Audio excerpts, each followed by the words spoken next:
Good afternoon. I'm Dan DeRose with 19 News, coming to you from our digital desk. We're about to take you to a news conference that's going to take place to announce a federal lawsuit, a civil rights lawsuit filed on behalf of Dwayne Brooks, presumably the man sitting there in the middle.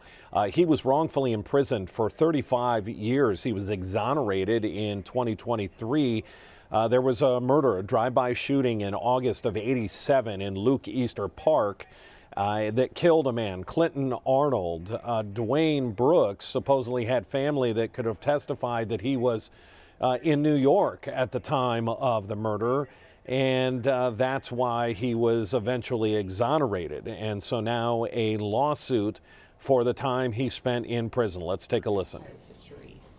Mr. Brooks, now free, has brought suit against the people who covered up evidence leading to his wrongful arrest and decades-long conviction. We welcome questions, and he's ready to talk about and share his story. Do you want to say anything now, or do you want me to say something first, and then I can take questions? No, they can take questions. Okay. Does everyone have a copy of the complaint now? Okay, so you'll see in the complaint that we've once again alleged the policy and practice claim against the city of Cleveland. And Dwayne is one of a series of men, as you all know, who have been wrongfully incarcerated because of homicide investigations here in the city of Cleveland and prosecutions in Cuyahoga County. So I urge you to take a look when you're looking at this on how to report about this case to the section about those policy and practice claims, and you'll see a list of men's names of people who have been wrongfully convicted, who have spent decades in prison, like Dwayne. Dwayne is just one of those people. Dwayne is, unfortunately, one of the longest serving people in Ohio because of this homicide unit in Cleveland that, over a course of litigation in many of these cases, we've uncovered really very powerful evidence that this homicide unit was regularly zeroing in on innocent people to close cases. And in doing that, they would willfully violate the law, violate the Constitution. In this case, they did that by hiding all kinds of evidence of Dwayne's innocence and of alternate suspects and relying upon people who were lying. They knew that people were lying to the police to protect themselves and implicate Dwayne. Thankfully, all of that evidence came to light, and Dwayne, through the process of post-conviction proceedings, he was represented by the Ohio Justice Policy Center, who did amazing work to free him, was able to secure a new trial, overturning that murder conviction, and then the Cuyahoga County Prosecutor's Office decided not to re-prosecute him, and his case was dismissed with prejudice. So he's been out for how long now? 17 months on the 25th this month. Living his life out now with his family. Does anyone have any questions for Dwayne or for us? Sarah, do you believe this was intentional on the part of Cleveland police, or do you believe they were just taking the easy road to get a conviction? That's a good question, Scott. You know, I think that for a long time, I would have said they were taking the easy road. I'm not so sure that that's the case anymore. The kind of evidence that we've seen, again, because our office, as you know, represents a lot of exonerees up here in Cuyahoga County. And so we've learned a lot about how that department worked over the years, from the 70s to the early 90s. This is so pervasive, and we see the same police officers, the same homicide detectives coming up in case after case, that it's hard for me to believe that they were just being lazy or taking the easy way out. The evidence that they intentionally disregarded in this case of Dwayne's innocence is powerful. It's not the kind of evidence that you can just, overlook without being intentional about overlooking that. I think that what we have seen is that the police zero in on a suspect very early on in the case, and instead of actually being open to the investigation, following the evidence where it should go, they instead will disregard evidence of innocence for their chosen suspect and instead manipulate the case so that the evidence all points to that chosen suspect. It's so pervasive, though, that I don't believe it can be mistaken. Is this a case of tunnel vision from the beginning? I would say so. You know, it's like Sarah said, they knew. They have known for decades. They knew what they were doing. They had to know. We have seen this, and it's not just our firm representing exonerees, it's people across the state that have represented men like Dwayne in cases against the city of Cleveland, wrongful prosecutions coming out of Cuyahoga County for 40, 50 years. And it's over and over again, and it's the same police officers in the same department with the same supervisors doing this over and over again. So this is not an anomaly. This is not a one-time thing. In the 1970s, in the Isaiah Andrews case, in the Ricky Jackson case, you see the same officers, the same supervisors in the same department as you see in Dwayne's case, as you see in Charles Jackson's case, as you see in these other cases of wrongful convictions. They knew for decades. And not only that, but it was these same people perpetrating these travesties of justice. There's no world in which they didn't know. Mm-hmm. And what's worse is there hasn't been a time yet when the city of Cleveland or any of its officers have taken accountability. Mm-hmm. It's becoming clearer and clearer. There are innocent men locked up right now because of this that we just still don't know about. Wayne, as you hear more and more about your case, and I know it's something you've lived with for 35, 36 years now, what goes through your head and what goes through your heart when you hear these allegations and you realize what happened to you? It's a myriad of emotions that go through me because I was accused of a heinous crime that I didn't do. I was hunted down, like an animal. I was put on trial facing the death penalty. And the whole time, this evidence was there to show that I didn't do it. So, from what I know, it's on average, it's 20 to 22 years from conviction to death sentence being carried out in Ohio. And if the jury had to believe one more lie, they might have voted for the death penalty. And I wouldn't be here today, and the truth would have never got out. So, the feelings, the emotions are many. And, but the pain is pervasive. You can't take the pain away from being incarcerated for 35 years for something that you didn't do. Taken away from my children, taken away from my parents. Children are an investment. And for those 35 years, I wasn't paying off for my parents. You said that range of emotion, that myriad of emotions. What are those emotions? Pain, the most pervasive one. Then it goes from, a jubilant feeling to realize that now the evidence is out there and the truth is out there that you didn't do it and you're gonna, possibly finally get out of prison. Then it goes to hurt and anger to know that this evidence was always there from the very beginning. Yet, I was put on trial for murder.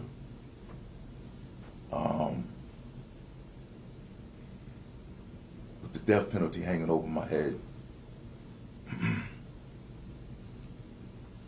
Put into prison, which was a savage and brutal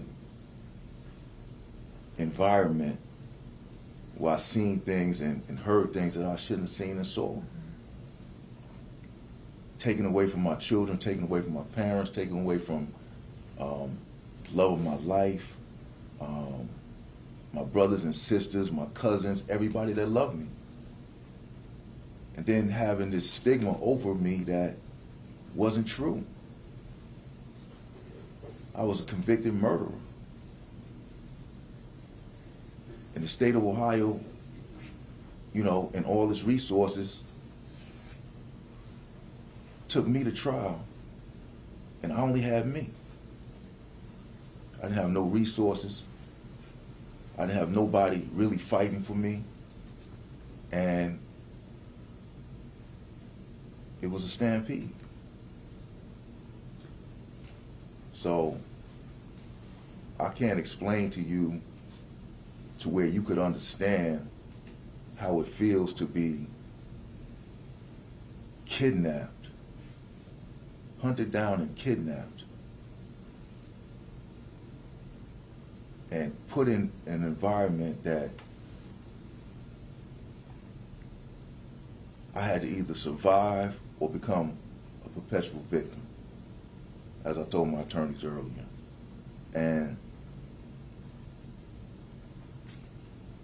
you know, it's a place that I should have never been. 2 years ago, you sat across from me, Grafton Reintegration Center, and you told me it felt like nobody would listen to what you were saying. Is this lawsuit your chance to get your voice heard? Very much so. You know, it's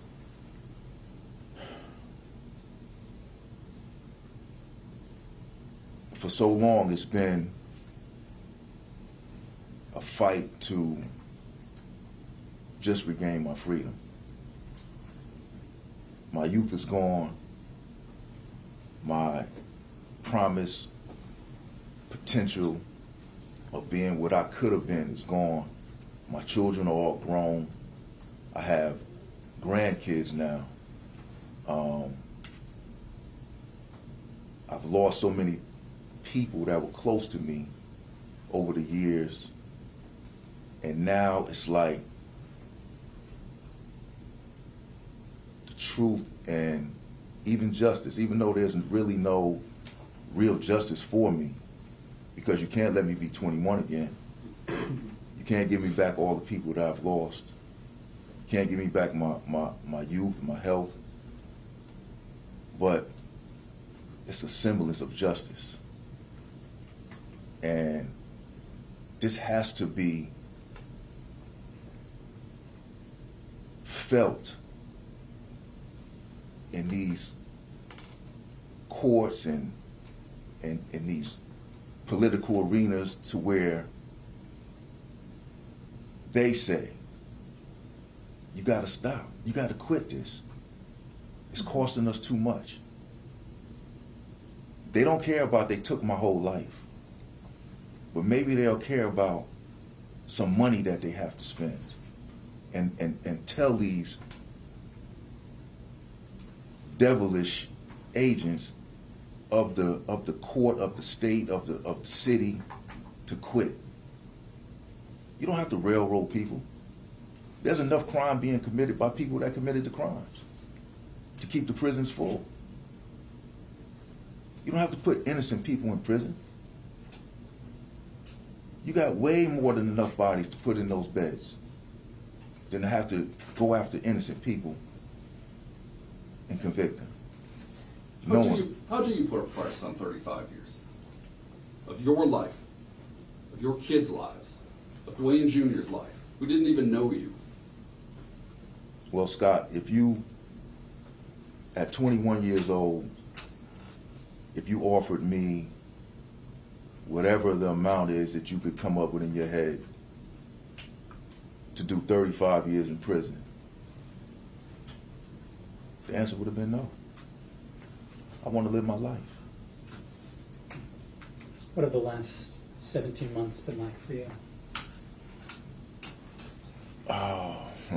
Another myriad of things, because while it's jubilant, there's also still a lot of pain there that, you know, I have to deal with every day. It's not like you can just let me out and it all goes away. and everything's okay. You know, I was released, I didn't have anything. 57 years old at the time. I had nothing. You know, people had to buy me underwear. So I'm grateful and I'm thankful that I made it out of there, because so many people die in there, and they had me pegged for death. You know, they felt like they were going to hold me until I died. But, you know, man plans a plan, and the law is the best of planners. And I made it out. I made it out. And I'm still alive.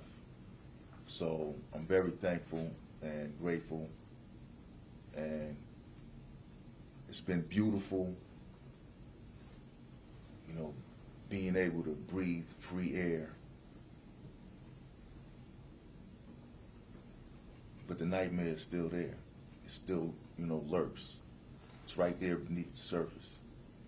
You know, I can't even sleep long at night, because if I start dreaming, I dream about being in prison. And I have to wake up to realize that I'm not in there no more. So it's been a lot of things. And I'm sure it has to be tough knowing that, as you know, the attorneys were mentioning, it's not just you. There are others potentially that are still incarcerated, and others who have gone through that same journey, although maybe not as long. Yeah, I mean, this is the United States, America, but we've had a race problem here for hundreds of years, and it hasn't gone anywhere. So I'm just one of many. You know, this is a modern day lynching. They lynched me. That's real. An accusation was made, and with no evidence, they said string them up. Sarah, what kind of damages do you hope come out of this? I mean, I think that Dwayne spoke really well to that. There's no amount of money that can ever make up for this. I mean, the ways that wrongful conviction impact people, that this has impacted Dwayne and his family, it's in like every breath of every day is changed by having been thrown into prison like this.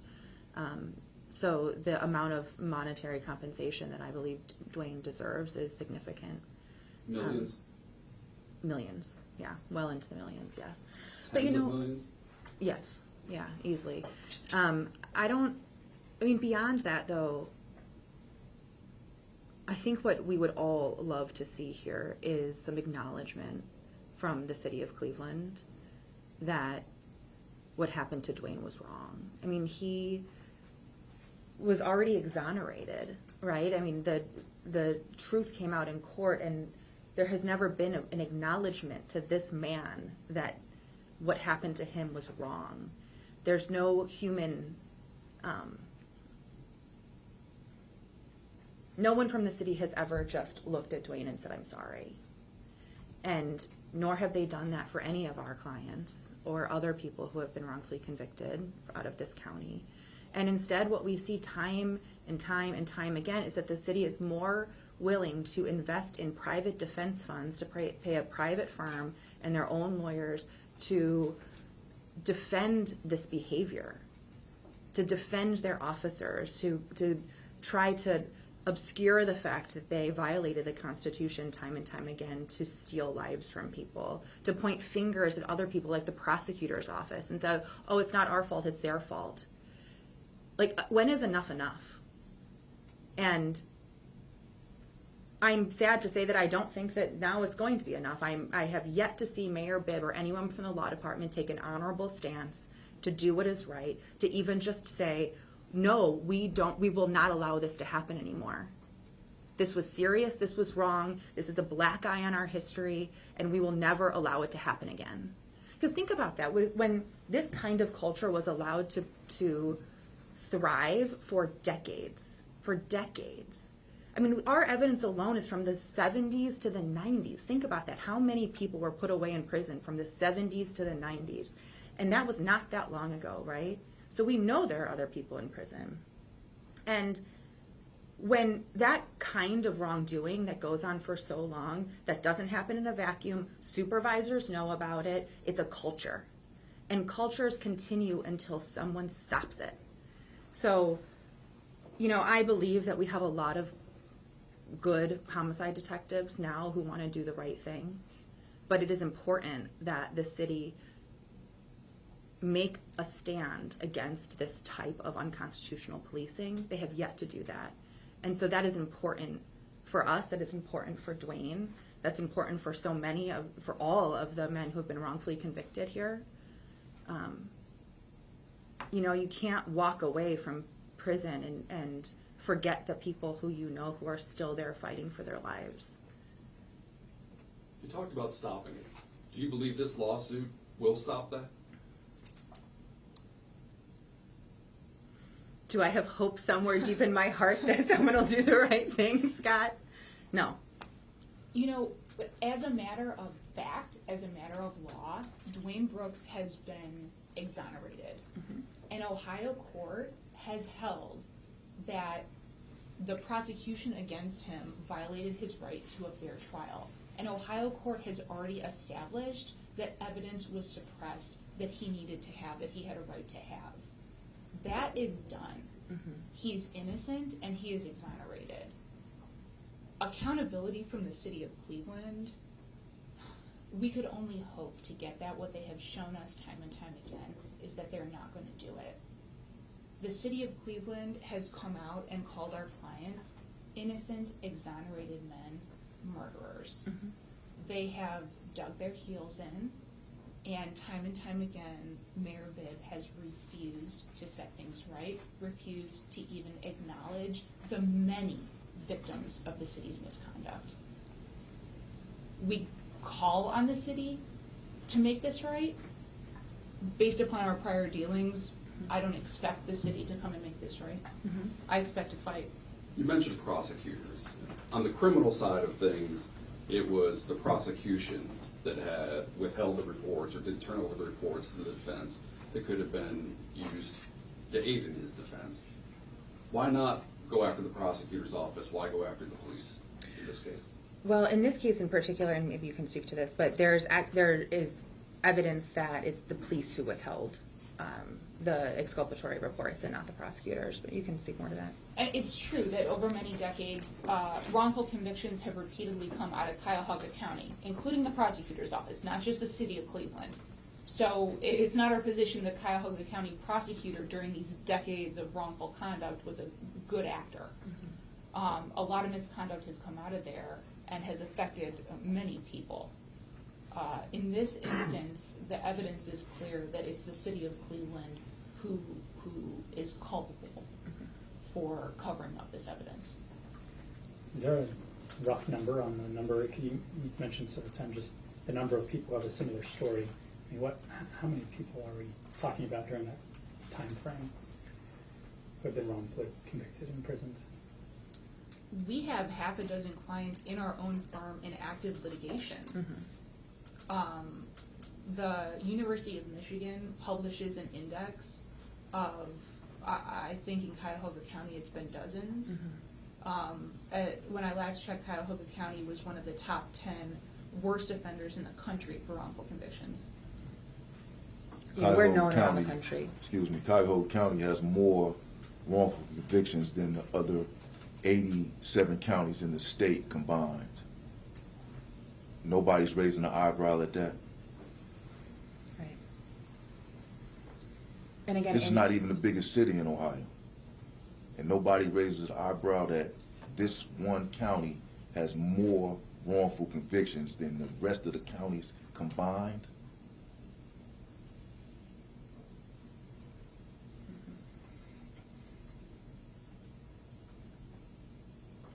In the lawsuit, you use the phrase biased investigation. Is that what you believe this was? Yes. Yeah, this was a biased investigation. Like we said, this was an investigation where the officers funneled the case to convict him, rather than actually look at the evidence and how they could solve the case. Dwayne Brooks was guilty until proven innocent, not innocent Absolutely. until proven guilty. Absolutely. This was also an investigation where not just the person who may have committed this crime, where Dwayne Brooks was convicted in that person's place, but also other people who were involved in the crime, the investigating officers simply ignored, never pursuing instead an innocent person. Why do you think that was? You know, this is another thing that we've seen again and again. When the investigating officers zero in on someone, notwithstanding that person's innocence, notwithstanding evidence of that person's innocence, that's good enough. They never go after the real perpetrator, they leave alternate suspects alone, or they pick them up, and as has happened in multiple cases we've looked at, they let them go, pursuing an innocent man instead. It's sloppy, it's a miscarriage of justice, and some of the victims are the families who never see the right person held accountable for a crime committed against them. Yeah, it's a violation of the public trust. And that's the other side of this. You know, wrongful convictions don't just harm the people who are sent to prison who are innocent and their families. They also harm the families of murder victims. You know, they don't get to know real justice. They don't get to really grieve their family member, because for decades, as Dwayne was fighting for his innocence, that would, you know, they're part of that. And then, you know, at the end, they don't have anyone convicted for the murder of their loved one. Police should be getting it right from the start. And they didn't do that here. They didn't do it for Dwayne. They didn't do it for the families of the victim in this case, and they consistently didn't do it in this department for a long time. Why do you think that is?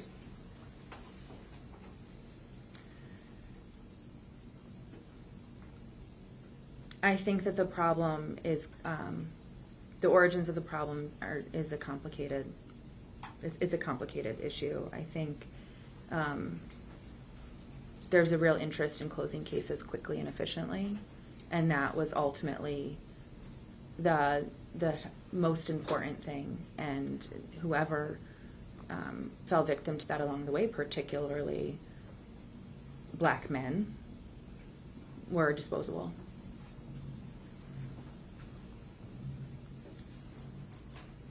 The bottom line is absolute power corrupts absolutely. You can look at a Hollywood movie starring Jim Carrey as the cable man, and the little authority or power that he thought he had was enough for him to wreck somebody's life. So when there's no concern of consequences, when there's no oversight, people are going to be corrupt. It's just a fact.